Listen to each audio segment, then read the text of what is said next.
Chapter 1. Good is the enemy of great. Good is the enemy of great delves deep into the fundamental question of why some organizations excel while others merely settle for mediocrity. The chapter opens with a bold assertion: good is the enemy of great. It argues that the prevalence of good but not great entities, whether schools, governments, or companies, is a significant barrier to achieving greatness in various aspects of life. The author shares an enlightening anecdote from a dinner conversation with Bill Meehan, a managing director at McKinsey Company. Meehan's casual remark about the limitations of the author's previous work, built to last, sparks a pivotal question: can a good company become great? And if so, how? This question becomes the driving force behind a 5-year research endeavor aimed at uncovering the secrets of organizational transformation from good to great. The research methodology is rigorous and systematic. It involves identifying companies that have made the leap from good to great and sustained their exceptional performance for at least 15 years. These companies are compared to carefully selected control groups of companies that failed to achieve similar greatness. Through extensive analysis of financial data, interviews with executives, and deep dives into company histories, the research team identifies key factors that distinguish good to great organizations. The findings challenge conventional wisdom on several fronts. Contrary to popular belief, the study reveals that factors like charismatic leadership, strategic vision, and technological innovation are not the primary drivers of greatness. Instead, the author identifies a set of timeless principles that underpin successful transformations, including level 5 leadership, disciplined people, confronting brutal facts, and maintaining simplicity within the Hedgehog Concept. The chapter emphasizes the importance of embracing these principles in a rapidly changing business landscape. While the specifics of business practices may evolve, the enduring principles of greatness remain constant. By focusing on these timeless principles, organizations can navigate the complexities of the modern economy and strive for sustained excellence. The author invites readers on an intellectual journey to explore the dynamics of organizational transformation. It's not just about business success, it's about understanding what separates good from great in any endeavor. Through critical thinking and thoughtful consideration of the evidence presented, readers can glean valuable insights into the pursuit of greatness and apply them to their own lives and organizations. Chapter 2, Level 5 Leadership. In the narrative of corporate transformation, Darwin E. Smith's story stands out as a beacon of Level 5 leadership, a concept that blends extreme personal humility with unwavering professional will. When Smith assumed the role of CEO at Kimberly-Clark in 1971, few could have predicted the remarkable journey ahead. Despite initial doubts about his qualifications, Smith led Kimberly-Clark through a 20-year transformation, catapulting it to the forefront of the paper-based consumer products industry. Smith's unassuming demeanor and lack of self-importance masked a fierce determination honed through a life of humble beginnings and personal challenges. His resolve was evident from his days as a farm-town boy working his way through college to his tenure as CEO, where he faced down both professional and personal adversities with unwavering commitment. A defining moment in Smith's leadership came with the decision to sell Kimberly-Clark's mills, a move that defied conventional wisdom and drew criticism from industry pundits. However, Smith remained resolute, reinvesting the proceeds into consumer products like Huggies and Kleenex. This bold decision paid off handsomely, with Kimberly-Clark emerging as a dominant force in the industry, surpassing rivals like Procter & Gamble. Smith's leadership style epitomized Level 5 leadership, a term coined to describe leaders who prioritize the success of the organization above personal acclaim. Unlike charismatic or ego-driven leaders, Level 5 leaders channel their ambition into building enduring greatness for their companies. This distinction is crucial, as it shifts the focus from individual heroics to the collective achievement of organizational goals. The concept of Level 5 leadership emerged organically from extensive research into companies that transitioned from good to great. Initially, the research team sought to downplay the role of top executives, wary of oversimplifying complex organizational dynamics. However, the data consistently pointed to the presence of Level 5 leadership as a common denominator among successful transformations. This empirical finding challenged conventional wisdom, which often glorifies larger-than-life leaders with charismatic personalities. Instead, Level 5 leadership underscores the importance of humility, resilience, and a steadfast commitment to organizational excellence. It represents a departure from simplistic notions of leadership, inviting a deeper understanding of the factors that drive sustained success in business. In essence, Level 5 leadership transcends individual traits or behaviors, emphasizing a holistic approach to leadership centered on humility, willpower, and unwavering dedication to organizational success. By embracing these principles, leaders can steer their companies toward greatness, leaving a lasting legacy that extends far beyond their tenure. Level 5 leadership embodies a unique duality of humility and willpower, as exemplified by historical figures like Abraham Lincoln and modern corporate leaders such as Coleman Mockler and David Maxwell. These leaders prioritize the greater good of the organization over personal acclaim, displaying remarkable resolve in the face of adversity. Coleman Mockler, CEO of Gillette, faced multiple hostile takeover attempts during his tenure. Despite the allure of short-term financial gain, Mockler chose to fight for the company's future, investing in innovative products like Sensor and Mux 3. His steadfast leadership ultimately thwarted the takeover bids and ensured long-term success for Gillette, demonstrating the enduring value of Level 5 leadership. Similarly, David Maxwell's tenure at Fannie Mae saw a remarkable turnaround, with the company transforming into a high-performance culture under his leadership. Maxwell's decision to retire at the peak of his success and prioritize the company's future over personal gain exemplifies the Level 5 leader's ambition for organizational excellence. In contrast, comparison leaders often prioritize personal greatness over the long-term success of the organization. Stanley Galt, former CEO of Rubbermaid, achieved short-term success but failed to groom successors or establish a sustainable leadership legacy. Rubbermaid's subsequent decline highlights the pitfalls of leadership focused solely on individual achievement rather than organizational longevity. Level 5 leaders aim to set up successors for success, ensuring the continuity of organizational excellence beyond their tenure.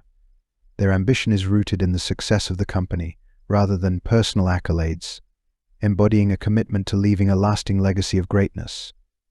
The excerpt describes the characteristics and behaviors of Level 5 leadership, which emerged as a key factor in the success of good to great companies. Here's a summary. 1. Modesty and humility. Level 5 leaders display a compelling modesty, often deflecting praise to others and downplaying their own contributions.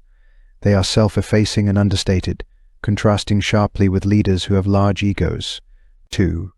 Drive and determination. These leaders are fanatically driven by a deep-seated resolve to produce sustained results for the company. They are willing to make tough decisions and take necessary actions to achieve greatness. 3. Responsibility and accountability. Level 5 leaders take full responsibility for failures and setbacks, looking in the mirror to identify areas for improvement. Conversely, they attribute success to factors outside themselves, such as luck or the contributions of others. 4. Work ethic. They demonstrate a workmanlike diligence, focusing on consistent effort and execution rather than seeking personal glory or recognition. 5. Succession planning. Level 5 leaders prioritize setting up their successors for success, ensuring a smooth transition and continuity of excellence in leadership. 6. Internal promotion vs. external recruitment. The study found that the majority of Level 5 leaders emerged from within the company, rather than being recruited externally. In contrast, companies that favored hiring celebrity leaders from outside often struggled to achieve sustained greatness. 7. Luck vs. personal greatness. Level 5 leaders attribute much of their success to luck rather than personal greatness, recognizing the role of external factors and circumstances. 8.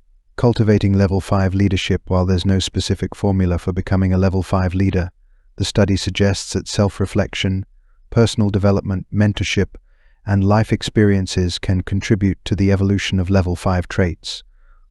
Overall, Level 5 leadership embodies a paradoxical mix of personal humility and professional will, with a relentless focus on achieving exceptional results for the company while remaining modest and self-effacing. Chapter 3. First Who, Then What? In Chapter 3 of Good to Great, the focus shifts to the importance of people in driving organizational success. The key insight is that successful companies prioritize getting the right people on board before determining where to take the company. This approach contrasts with the conventional wisdom of first establishing a vision and strategy. The chapter emphasizes 3 truths. First truth: start with who. Successful leaders prioritize getting the right people on board. If the right people are on the team, they can adapt to changing circumstances and drive success regardless of the initial direction. Second truth: motivation and management. When the right people are in place, the need for extensive management diminishes. The right people are self-motivated to achieve excellence and contribute to creating greatness. Third truth: vision vs. people. Having a great vision is meaningless without the right people to execute it. Wells Fargo's success under Dick Cooley's leadership exemplifies this principle. The chapter contrasts companies like Wells Fargo, which focused on building strong management teams, with those like Bank of America, which relied on a hierarchical structure. Wells Fargo's approach resulted in better adaptability and performance. Furthermore, the chapter discusses the pitfalls of the genius with 1,000 helpers model, where companies rely heavily on a single individual's brilliance rather than building a strong team. Examples include Eckerd Corporation's decline after its founder's departure and Teledyne's downfall after its leader, Henry Singleton, stepped away. In essence, the chapter underscores the importance of prioritizing people decisions and building strong teams as the cornerstone of organizational success. The excerpt highlights the importance of personnel management in the journey from good to great for companies. It begins by debunking the notion that executive compensation structure significantly contributes to this transformation, instead emphasizing the pivotal role of having the right people on board. 6 key points include: 1. Executive compensation. Despite initial expectations, changes in incentive systems, especially executive compensation, were not found to be correlated with moving from good to great. The evidence suggests that the specific structure of compensation does not act as a key lever in this process. Good to great companies had slightly less total cash compensation for executives compared to mediocre ones. 2. The first who principle. It's emphasized that the crucial factor is not how executives are compensated, but rather which executives are chosen in the first place. The right people will strive to build a great company out of intrinsic motivation and commitment to excellence. 3. Personnel selection. Good to great companies prioritize character attributes over specific educational backgrounds or skills when selecting personnel. They focus on hiring individuals who align with the company's values and demonstrate a strong work ethic. 4. Rigorous vs. ruthless cultures. Good to great companies are characterized by rigorous cultures where exacting standards are consistently applied. This differs from being ruthless, which involves wantonly cutting or firing without thoughtful consideration. 5. People decisions. The excerpt outlines practical disciplines for being rigorous in people decisions, including rigorous hiring practices, timely action when personnel changes are needed, and prioritizing the best people for the biggest opportunities. 6. Level 5 leadership. The importance of level 5 leadership, where executives are driven by ambition for the company rather than personal gain, is highlighted. Level 5 leaders are capable of fierce debate while remaining unified behind decisions made for the company's common good. Overall, the excerpt emphasizes that having the right people in the right roles, guided by strong leadership and a culture of rigor, is essential for companies to transition from being merely good to achieving greatness. Chapter 4. Confront the brutal facts, yet never lose faith. This section discusses the importance of prioritizing people in the journey from good to great, both in terms of building great companies and living great lives. It begins with the story of Coleman Mockler, the CEO responsible for Gillette's transformation, who maintained a balanced life centered around his family, Harvard, and Gillette. Mockler's ability to assemble the right people around him, allowing him time for family and personal interests, was crucial to his success. The narrative extends to other executives from successful companies like Philip Morris and Kimberly-Clark, who maintained strong relationships and camaraderie with their teams long after their careers ended. These executives emphasized the joy they found in working with people they respected and enjoyed being around. The chapter emphasizes the concept of first who, then what, asserting that the right people are essential for success. It contrasts the approach of good to great leaders, who prioritized getting the right people on board before deciding on strategies or vision, with that of comparison companies, which often relied on a single visionary leader and failed to confront harsh realities. The narrative then shifts to the next chapter's theme: confront the brutal facts, yet never lose faith, illustrating through examples like AP and Kroger how successful companies acknowledge harsh realities and make tough decisions based on them. AP's failure to adapt to changing consumer demands led to its decline, while Kroger's willingness to confront the reality of the market and adapt accordingly propelled its success. The chapter concludes by highlighting the importance of confronting brutal facts in decision-making processes, illustrating how successful companies continually refine their paths to greatness based on reality rather than wishful thinking. It contrasts the pitfalls of leaders like Roy Ash of Addressograph, who refused to acknowledge reality, with the disciplined approach of leaders like those at Pitney Bowes, who actively sought out and addressed harsh truths to drive their company's success. The passage emphasizes the importance of creating a work environment where the truth is acknowledged and addressed, rather than ignored or distorted. It argues that effective leadership involves fostering a culture of honesty and openness, where people feel empowered to speak up and contribute their insights. Key practices for creating such a climate include leading with questions to gain understanding, engaging in constructive dialogue and debate rather than coercion, conducting autopsies without blame to learn from failures, and implementing red flag mechanisms to highlight important issues. The text illustrates these principles with examples from successful companies that confronted harsh realities head-on and emerged stronger as a result. It highlights the value of unwavering faith amid challenging circumstances, showing how resilient organizations use adversity as an opportunity for growth and transformation.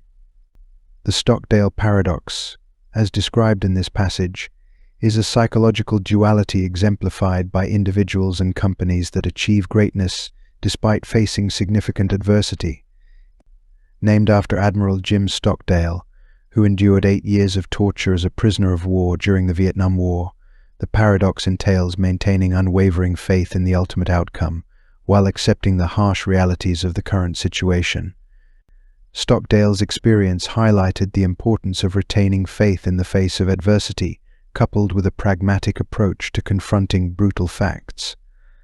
He emphasized the danger of optimism that leads to denial or avoidance of harsh realities, as seen in his observation that optimists among prisoners often succumb to broken spirits.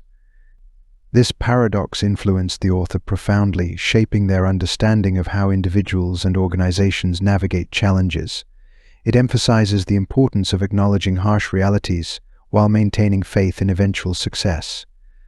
This mindset was observed in successful companies studied in the author's research, where leaders balanced optimism with realism, driving them to confront challenges directly and emerge stronger.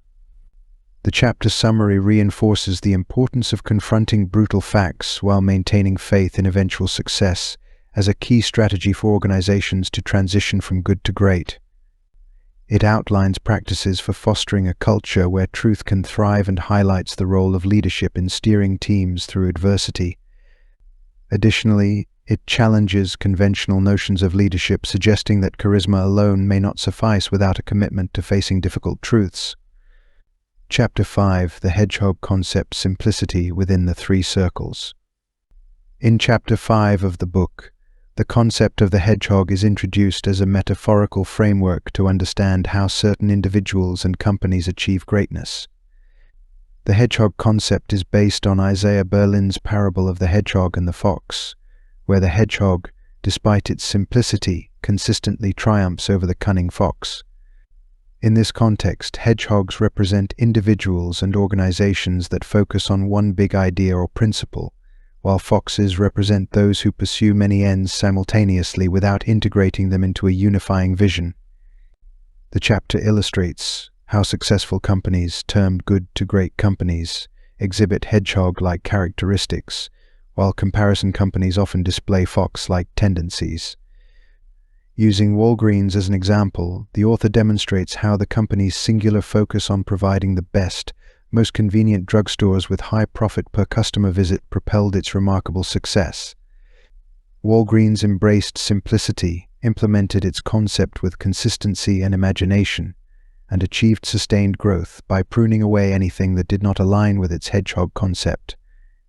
The essence of the hedgehog concept lies in understanding and aligning three key dimensions. First dimension: what you can be the best in the world at. This involves identifying areas where you can excel and differentiate yourself from others. It goes beyond core competence to focus on activities that you can dominate in the global marketplace. Second dimension: what drives your economic engine. Good to great companies gain insight into how to generate sustained profitability.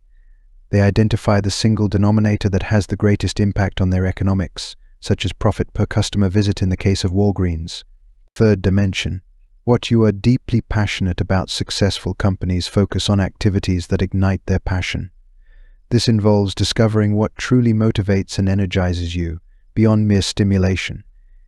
The chapter emphasizes that a fully developed hedgehog concept requires alignment across all three circles. It's not enough to excel in one area. True greatness emerges when these dimensions intersect, guiding decision-making and driving consistent results. The excerpt explores the concept of the hedgehog concept, as described by Jim Collins in his book Good to Great. It emphasizes the importance of understanding what a company can excel at and what it cannot, and how this understanding shapes the company's direction and success. 1. Wells Fargo's transformation. Wells Fargo's transition from a mediocre bank to one of the best performing banks was driven by a focus on what it could excel at: running a bank like a business, particularly in the Western United States. This transformation was led by CEO Carl Reichardt, who prioritized simplicity and relentless focus on the company's core strengths. 2. Abbott Laboratories vs.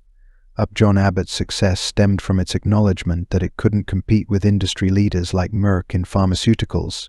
Instead, it focused on creating cost-effective healthcare products, leading to significant growth. In contrast, Upjohn's failure to confront this reality led to diversification into areas where it couldn't excel, ultimately resulting in its decline. 3. Understanding economic engines. The good to great companies understood their economic engines deeply, focusing on key drivers like profit per employee or profit per customer visit. This understanding enabled them to create sustained growth and profitability, even in challenging industries. 4. Passion and alignment. Passion played a crucial role in the success of these companies. They aligned their strategies with what they were genuinely passionate about, ensuring deep commitment from employees and leaders alike. 5. The pitfall of growth obsession. The comparison companies often pursued growth without a clear understanding of their strengths and without alignment with their passion. This led to poor decision-making and ultimately hindered their success. 6. The importance of the hedgehog concept. The hedgehog concept was a turning point for the good to great companies, providing clarity and direction. While it took time to develop, it simplified decision-making and guided the companies to sustained success. 7. The iterative process. Developing a hedgehog concept is an iterative process that involves engaging the right people in dialogue and debate, guided by the three circles of understanding what the company can be the best at, what drives its economic engine, and what ignites its passion. Overall, the excerpt emphasizes the importance of understanding, focus, and alignment in driving organizational success, as exemplified by the good to great companies. The summary section discusses the characteristics of the Council, a group assembled by leading executives to gain understanding of important organizational issues. Key points include: 1. The Council is a tool for understanding critical issues. 2. Typically comprised of 5 to 12 members. 3. Members engage in debate for understanding, not ego. 4. Mutual respect among members is essential. 5. Members possess deep knowledge relevant to the organization. 6. Includes key management members but not limited to them. 7. A standing body, not ad hoc. 8. Meets regularly from weekly to quarterly. 9. Decision-making is not consensus-driven. 10. An informal body not formally recognized. 11. Goes by various innocuous names. And furthermore, the concept of the Hedgehog Concept is explored. 1. It's about understanding what the organization can excel at. 2. Equally important is understanding what it cannot be the best at. 3. It's not a goal but an understanding. 4. Requires understanding the drivers of the economic engine. 5. Good to great companies base goals on understanding, not bravado. 6. Attaining the Hedgehog Concept is an iterative process. 7. Good to great companies resemble hedgehogs, focusing on one big thing consistently. 8. It took about 4 years for these companies to develop their hedgehog concepts. 9. The industry is not a determinant of sustained great results for a company. The narrative includes a personal anecdote about the author's wife, illustrating the difference between bravado and understanding in pursuing goals. Chapter 6. A Culture of Discipline. Chapter 6 of Good to Great delves into the concept of a culture of discipline through various examples and analogies. 1. Introduction. The chapter begins with the story of George Rathman, co-founder of Amgen, and how he managed to maintain consistent profitability and growth without succumbing to the pitfalls of bureaucracy as the company expanded. 2. Entrepreneurial success vs. growth challenges. Successful startups often struggle with growth due to increased complexity and the introduction of bureaucratic processes. The transition from an entrepreneurial environment to a hierarchical one can stifle creativity and innovation. 3. Responsibility accounting. At Abbott Laboratories, Rathman credits much of his success to the discipline instilled in him during his time at Abbott Laboratories. Bernard H. Semler introduced responsibility accounting, which held individuals accountable for their areas of responsibility, driving cultural change and innovation. 4. Circuit City and disciplined action. Circuit City exemplified disciplined action within a framework. The company maintained consistency and innovation by empowering store managers while adhering to a clear system. 5. Freedom and responsibility within a framework. Like airline pilots operating within a strict system, good to great companies foster a culture of disciplined action while allowing for individual responsibility and freedom within a structured framework. 6. Rinsing your cottage cheese. The concept of extreme discipline is illustrated through an analogy with Dave Scott, a disciplined athlete who took small, seemingly unnecessary steps to improve his performance. Similarly, good to great companies exhibit extreme discipline in their pursuit of greatness. 7. Wells Fargo vs. Bank of America. Carl Reichardt's disciplined approach at Wells Fargo contrasted with Bank of America's failure to embrace disciplined action. While Wells Fargo implemented austerity measures at the executive level, Bank of America continued to indulge in luxuries, ultimately suffering financial losses. Conclusion. Building a culture of discipline involves hiring self-disciplined individuals, encouraging disciplined thought, and fostering disciplined action within a consistent system aligned with the Hedgehog Concept. This culture enables sustained excellence and innovation. This excerpt from Good to Great discusses the importance of discipline and adherence to the Hedgehog Concept in achieving sustained greatness in companies. It contrasts companies that successfully maintain discipline and alignment with their core principles, level 5 leaders, with those that lacked such discipline and suffered decline. 1. Discipline over tyranny. Initially, the authors doubted whether discipline should be included as a distinguishing factor between good to great and comparison companies. However, further analysis revealed a significant difference in how discipline was implemented. Good to great companies fostered a culture of discipline under level 5 leaders, while comparison companies relied on forceful, individual discipline from their leaders. 2. Case studies. The text provides examples such as Burroughs under Ray McDonald, Rubbermaid under Stanley Galt, and Chrysler under Lee Iacocca, to illustrate the consequences of relying solely on individual discipline rather than cultivating a disciplined culture. 3. Hedgehog Concept, the concept of disciplined action within the three circles: what a company can be the best in the world at, what drives its economic engine, and what it is deeply passionate about emerges as crucial. Pitney Bowes' transformation under Fred Allen and George Harvey exemplifies how disciplined diversification within these circles can lead to sustained success. 4. Lessons from failures, the downfall of companies like R. J. Reynolds, which strayed from their hedgehog concept with undisciplined diversifications, highlights the importance of staying within the three circles. 5. Culture and leadership, a comparison between Nucor and Bethlehem Steel underscores the impact of company culture and leadership style on long-term success.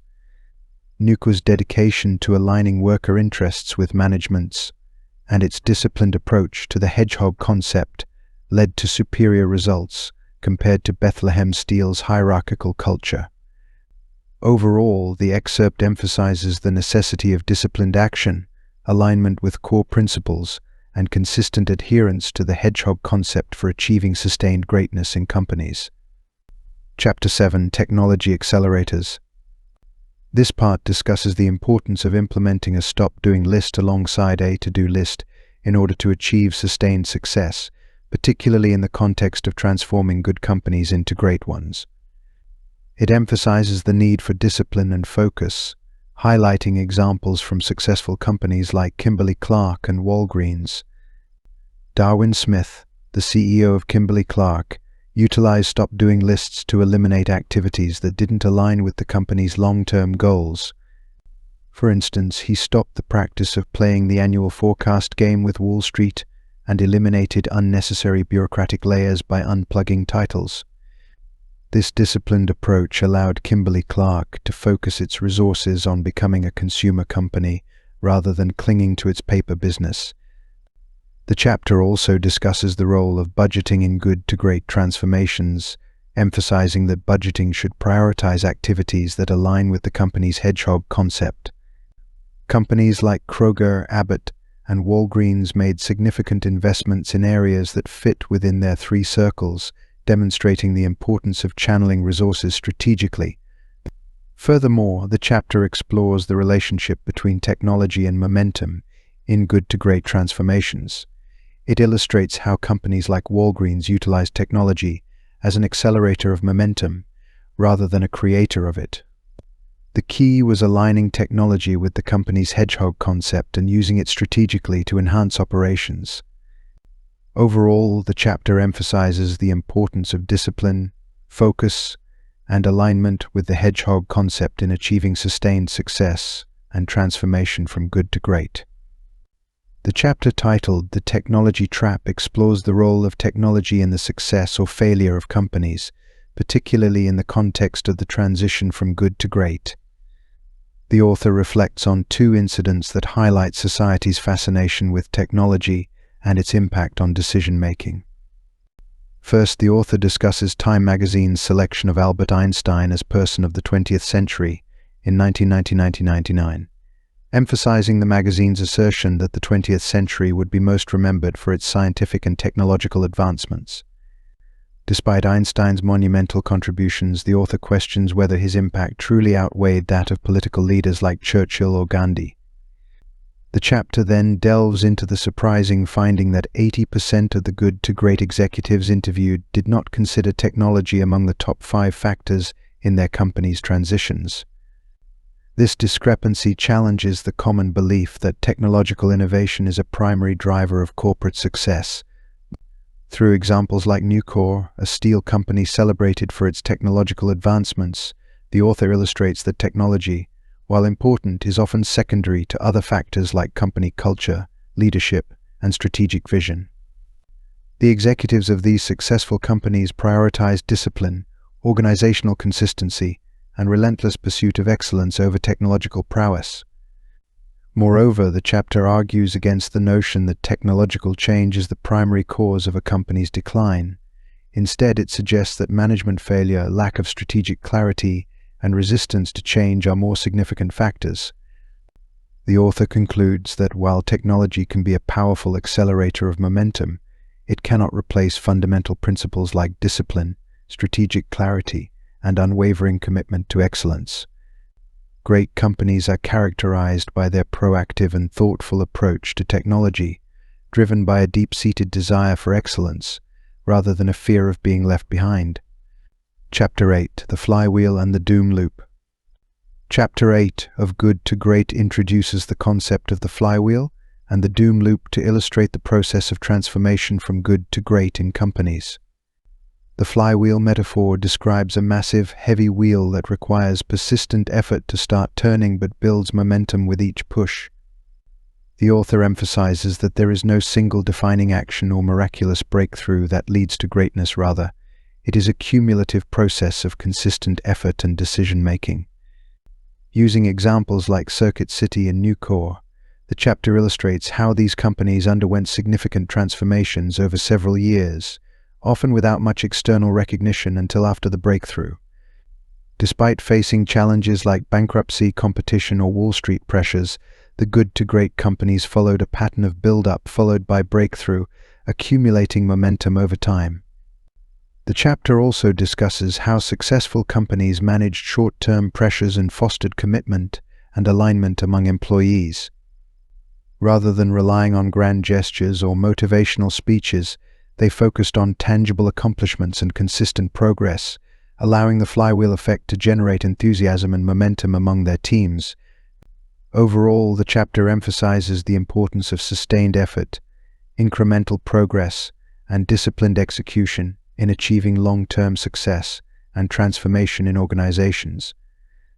The excerpt discusses the concept of the doom loop as observed in comparison companies, contrasting it with the approach of good to great companies. The doom loop describes a pattern where comparison companies frequently launch new programs in hopes of achieving breakthrough results but fail to sustain momentum over the long term. Instead of steadily building momentum like a flywheel, they lurch back and forth, changing direction without achieving sustained progress. A case study of Warner Lambert illustrates this pattern, with the company repeatedly shifting focus between different industries and strategies without achieving lasting success. Each new CEO brought their own program, disrupting the momentum created by their predecessors. The excerpt also discusses two prevalent patterns within the doom loop: the misguided use of acquisitions and the tendency for new leaders to halt the flywheel's momentum.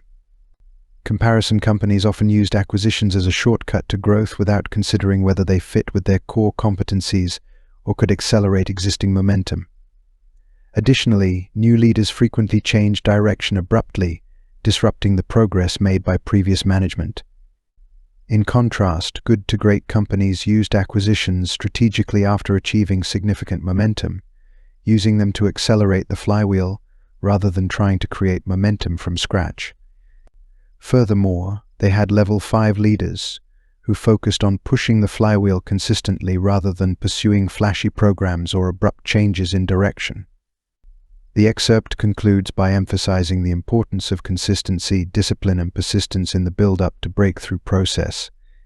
It highlights that sustainable transformations follow a predictable pattern of steady build-up over time rather than sudden breakthroughs. Ultimately, the key to going from good to great lies in pushing the flywheel consistently in the right direction, accumulating momentum step by step. Chapter 9: From Good to Great to Built to Last. In Chapter 9 of Good to Great, the author reflects on the relationship between the concepts explored in Good to Great and Built to Last, while Built to Last focused on what it takes to start and build an enduring great company. Good to Great. It delves into how established companies can transition from good to great. Initially, there was debate among the research team about whether to incorporate the ideas from Built to Last into the Good to Great study. Ultimately, they decided to conduct the research for Good to Great independently, without the influence of Built to Last to minimize bias. 5 years later, after completing Good to Great, the author revisits the two studies and highlights 4 key conclusions. 1. The enduring great companies studied in Built to Last followed a similar framework to the one outlined in Good to Great, but they did so as entrepreneurs building small, early-stage enterprises, rather than CEOs transforming established companies. 2. Good to Great is seen not as a sequel but as a prequel to Built to Last. Applying the findings from Good to Great can lead to sustained great results, while the concepts from Built to Last help transition from great results to an enduring great company. 3. To shift from sustained great results to an enduring great company, companies should embrace the core ideology concept from Built to Last and combine it with the idea of preserving the core while stimulating progress. 4. Both studies complement each other, with ideas from each enriching and informing the other. Good to Great addresses fundamental questions left unanswered by Built to Last, such as the distinction between a good and bad, big, hairy, audacious goal bag. The chapter also explores how enduring great companies went through a process similar to the Good to Great framework during their formative years. Examples include Walmart's incremental growth and Hewlett-Packard's focus on hiring the right people. Furthermore, the chapter emphasizes the importance of core ideology in enduring great companies. Core values and purpose go beyond profit-making and serve as guiding principles. The concept of preserving the core while stimulating progress is vital for adapting to a changing world while staying true to the company's essence. The chapter concludes by discussing the link between bags and the 3 circles of the Hedgehog Concept. Good bags are set with understanding rather than bravado, aligning with the company's core ideology and strategic direction. The Boeing case exemplifies how a well-understood bag can propel a company to enduring greatness while staying within the 3 circles of the Hedgehog Concept. Overall, the chapter underscores the importance of applying the key concepts from both Good to Great and Built to Last consistently over time to create greatness that lasts. In this passage, the author discusses the concept of greatness, emphasizing that it doesn't necessarily depend on size but rather on the impact and quality of what one builds or does. The author uses examples to illustrate that greatness can be achieved in various ways, whether it's through creating a remarkable physical space like Sina Simantov's renovated school building or building a successful cross-country running program. The key is to focus on what truly matters and to avoid distractions that don't contribute to the core purpose. The passage also addresses the question of why one should strive for greatness instead of settling for mediocrity. The author argues that the process of pursuing greatness is not necessarily more difficult or exhausting than maintaining mediocrity, and that the rewards both in terms of results and personal satisfaction are greater. The search for meaningful work emerges as a central theme, with the author suggesting that those who are passionate about what they do naturally strive for greatness, because they believe in its purpose deeply enough. Ultimately, the author encourages readers to pursue work that they care deeply about and to strive for greatness in whatever they do. Whether it's in business, education, or community involvement, the goal is to make a meaningful contribution and leave a lasting impact. This pursuit of greatness not only enhances one's work but also enriches their life, leading to a sense of fulfillment and purpose.